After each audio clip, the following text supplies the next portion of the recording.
Apesar da distância, os estudos não podem parar, tá certo? Vamos lá. Presta atenção aí no que vai estar acontecendo. Lembrando que esse material que está colocado aí é exclusivo para o pessoal do 2º ano do ensino médio, tá bom? E antes da gente começar, a gente vai fazer uma revisãozinha lembrando o que a gente tinha parado lá na aula presencial que a gente estava fazendo. A gente estava falando de ciclo trigonométrico, certo? O que é o ciclo trigonométrico? A gente tem que lembrar, que é importante a gente lembrar, é que o raio é igual a um radiano, tá bom? E como a gente faz essa marcação? A marcação no ciclo trigonométrico, a gente tem aí os ângulos, nesses eixos aí e eu tenho 0 grau, 90 graus, 180, 270 e 360 graus, tá bom? Do jeito que está marcado aí, a gente pode reparar que é no sentido anti-horário. E no sentido anti-horário, esses valores são positivos. Os valores negativos são dados quando a gente analisa ele no sentido horário, tá bom? Então atenção aí que tem essa questão do sinal e a direção também aí desse sentido anti-horário e o sentido horário. É importante lembrar que esses valores estão em graus, mas também podem ser dados em radiano. A gente não pode esquecer outra coisa também que é importante, os quadrantes. E os quadrantes sempre serão nessa posição que está mostrando aí, ó, primeiro, segundo, terceiro e quarto quadrante, independente do sentido, tanto sentido anti-horário quanto sentido horário, a posição dos quadrantes será essa daí, tá certo? Vamos falar de seno, cosseno e tangente, para a gente não perder tempo. Como é dado o seno? O seno, quando eu olho lá para o meu ciclo trigonométrico, ele é dado no sentido vertical. E quando eu olho para o sentido vertical, o meu eixo horizontal vale 0, porque o seno é dado na vertical, então ele vale 1 e menos 1. Por que 1 e menos 1? Lembra que eu falei para vocês que é o valor do raio? Então é exatamente isso aí. E com isso eu tenho o seno no primeiro quadrante e no segundo quadrante positivo, e no terceiro quadrante e no quarto quadrante negativo. O cosseno é o eixo horizontal, então no meu eixo vertical ele vai ser 0. No eixo horizontal ele vai ser 1 e menos 1. E os valores de cosseno no primeiro e no quarto quadrante é positivo, e no segundo e no terceiro negativo. Tranquilo até aí, né, pessoal? Vamos lá. Como a gente determina o seno? Eu tenho lá o meu ciclo, tá? E vou marcar um ponto qualquer. Marquei um ponto, chamei ele de M. Vou trazer agora uma reta até esse ponto e com isso formei um ângulo. Agora eu projeto esse ponto até o meu eixo vertical e o meu eixo horizontal. No seno, no caso, a gente vai estar olhando para o eixo vertical. Quando eu olho para o eixo vertical, repare que agora eu formei um triângulo retângulo e o meu seno é dado pelo eixo vertical. Olha lá a linha azul, para onde foi? Reparou? Foi lá para o meu eixo vertical, que é justamente onde vai dar o valor do meu seno. Então posso dizer que o meu seno é o cateto oposto sobre a hipotenusa. Temos agora aí, ó, os valores importantes no seno, os valores notáveis. Eu tenho o ângulo de 30 graus, certo? E quando eu projeto esse ponto no meu eixo vertical, eu tenho um valor de seno de 30 igual a meio. O meu seno de 45 vai ser raiz de 2 sobre 2. E o meu seno de 60 vai ser raiz de 3 sobre 2. Determinando o cosseno agora. O desenho é o mesmo, pessoal. O desenho é o mesmo que a gente fez lá no seno.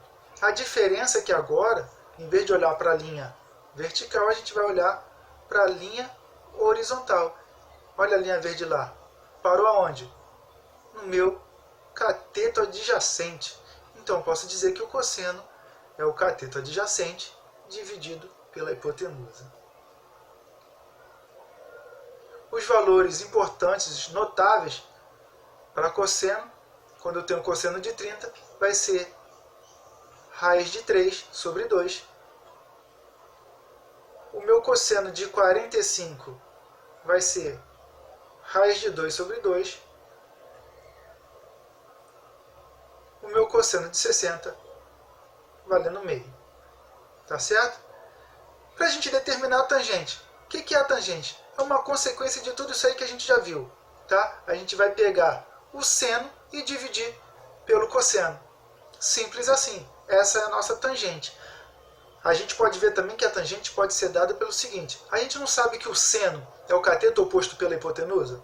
E o cosseno não é o cateto adjacente pela hipotenusa? Quando a gente resolve isso aí, a gente tem a tangente também dada pelo cateto oposto dividido pelo cateto adjacente. Quando a gente vai dar uma olhadinha aí no desenho ao lado, a gente tem a nossa tangente. Como ela é feita? A gente projeta essa linha até tocar a tangente. Quando toca, eu tenho o meu valor.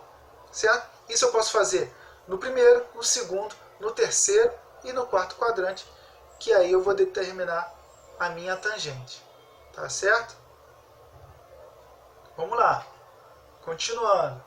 Os valores notáveis, os valores importantes da tangente aí. Quando eu tenho a tangente de 30 graus. Quando eu tenho a tangente de 30 graus e faço essa projeção desses pontos, eu tenho a tangente de 30 graus valendo raiz de 3 sobre 3. A tangente de 45 valendo 1. E a tangente de 60 graus valendo raiz de 3.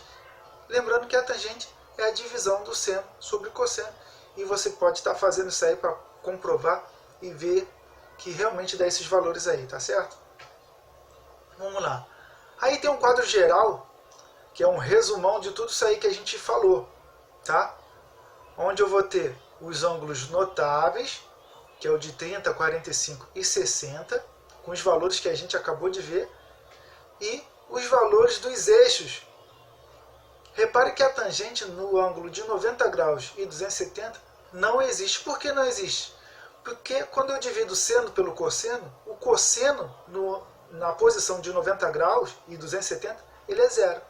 Então, não tem divisão. Logo, a tangente não existe. Tá? Agora, o quadro geral de sinais, que a gente já viu também, está todinho aí. Sinais iguais gera uma tangente positiva.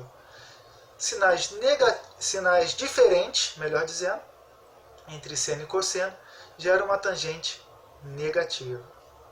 Vamos lá, aí está o quadro geral dos ângulos notáveis, dos ângulos importantes, que é o de 30, 45 e 60 graus, no primeiro quadrante, e projetado no segundo, no terceiro e no quarto quadrante. Repare também que tem aí escrito os valores em radiano. É importante você dar essa olhada aí para estar recordando. Vamos lá, sem perder muito tempo.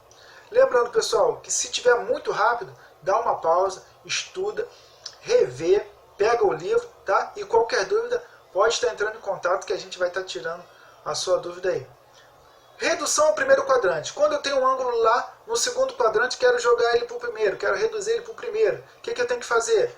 180 graus menos o ângulo, tá? Ou, se tiver radiano, π menos o ângulo. Como fica isso aí desenhado? Tá lá o meu ângulo no segundo quadrante e eu vou pegar minha linha verde aí, representa os 180 graus. Se eu diminuir os 180 do meu ângulo, eu acabo projetando ele lá para o primeiro quadrante e aí eu tenho a minha redução feita. Tá certo? Isso é válido para todos os outros, do terceiro para o primeiro também. Só que repara o detalhe, olha a linha verde lá que marca. Está marcando mais do que 180 graus. Então eu vou pegar 180 graus e somar ao meu ângulo. Aí eu tenho a projeção, a redução ao primeiro quadrante. Por quatro quadrantes, repara lá que a minha linha verde dá uma volta completa. Então vai ser o quê? Eu projetar do quarto quadrante para o primeiro. 360 menos o meu ângulo. Tá certo? Vamos lá, sem perder tempo. Olha aí o que está falando, ó. Os ângulos maiores, a gente vai ter que fazer o seguinte, os ângulos maiores que uma volta a gente divide por 360, tá?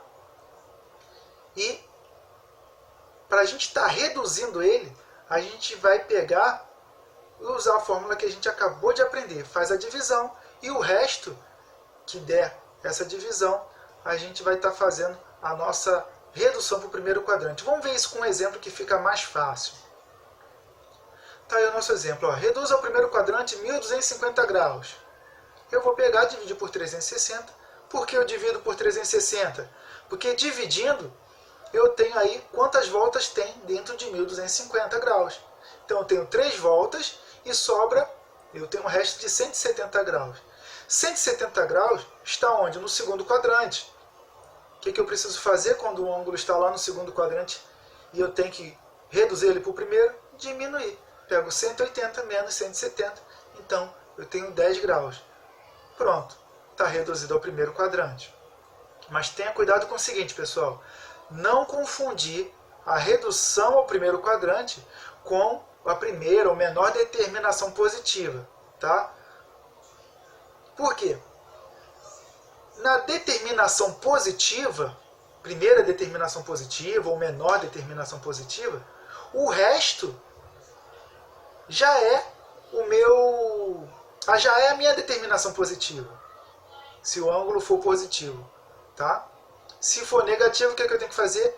Depois da divisão, ainda tenho que diminuir de 360. Mas a redução é simplesmente usar aquelas fórmulas que a gente viu anteriormente, como está escrito aí no exemplo. Tomem cuidado com isso. Uma coisa difere da outra em detalhes. E agora a gente vai estar finalizando a nossa revisão e falando daquele pedacinho do conteúdo que ficou para a gente terminar da primeira parte, antes da nossa parada da aula presencial, por causa desse problema aí mundial. Tá? Falar o quê? De secante, consecante e cotangente. É fácil, é tranquilo. O que é a secante? É o inverso do cosseno. Toma cuidado que muita gente confunde secante, porque os nomes são até parecidos, com seno. Não, secante é o inverso do cosseno. A cossecante é o inverso do seno. E a cotangente é o inverso da tangente. Uma outra maneira também de ver a cotangente é que a tangente não é o seno sobre o cosseno. Quando eu resolvo essa continha aí, eu tenho cosseno sobre seno. Então, a cotangente pode ser dita como sendo o inverso da tangente ou simplesmente cosseno sobre seno. Tá bom? Vamos lá. Quadro geral da secante, da cossecante e da cotangente. Olha as fórmulas aí que a gente acabou de ver. E a gente tem os ângulos dos eixos. Repare que a secante, no ângulo de 90 graus e 270, não existe. Por que não existe? Porque a secante não é o inverso do cosseno. Ou seja, eu tenho 1 dividido pelo cosseno. E o cosseno de 90 é quanto? 0. Em 270 também é 0. Então, qualquer coisa dividida por 0 aí não vai ter divisão. Por isso é 0. Isso é válido tanto para cossecante e cotangente, onde está escrito aí que não existe. Tá entendendo? A ideia é essa.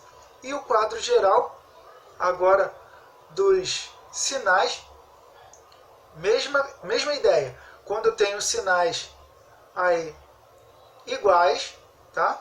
Os sinais são iguais, a minha cotangente vai ser positiva. Quando eu tenho sinais diferentes, a minha cotangente vai ser negativa. Tá certo, pessoal? Então a gente encerra por aqui o que ficou faltando do conteúdo. Continue estudando, tá? E, se Deus quiser, vai dar tudo certo e a gente já vai estar de volta aí. Um forte abraço e até a próxima.